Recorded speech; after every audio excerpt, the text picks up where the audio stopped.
Представете си да сте заклещени в кабинков лифт на стотици метри височина, без храна и вода, а навън да е адски студ. Здравейте, приятели, аз съм Жан и днес ще си поговорим за филмът "Последното пътуване". Ето накратко и сюжетът. Зимата на 1982 година. Трима тинейджери се издигат високо над снежната пустош, но това пътуване никога няма да свърши. Заклещени в кабинков лифт, с мъртво тяло до себе си, те осъзнават, че някой от тях крие ужасяваща тайна. Докато студът прониква в костите им и страхът ги разяжда отвътре, истината излиза наяве и не всички ще слязат живи. Това е сюжетът на филма. В главните роли влизат три момчета, които лично според мен се справят добре с ролята си. Лично според мен децата са много по-добри актьори, отколкото възрастните такива.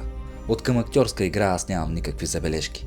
От към ефекти филмът не е нещо особено, тъй като той е нискобюджетен и цялото действие се развива в един кабинков лифт. Но пък филма успява да задържи вниманието от началото до самият край. Самата история е наистина доста интересна и това е, което ме грабна във филма. Аз харесвам такъв тип филми, в които човек трябва да се справя в такива безизходни ситуации. Както казах, филма не е кой знае какво, но пък за едно гледане става. Особено ако харесвате филми от такъв тип.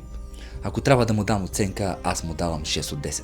Не е кой знае какво, но пък не е и за пренебрегване. Ако не сте го гледали, направете го.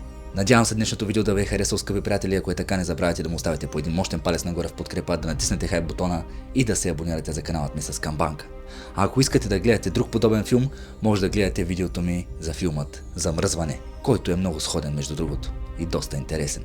Това беше всичко за днес. Чао и до скоро!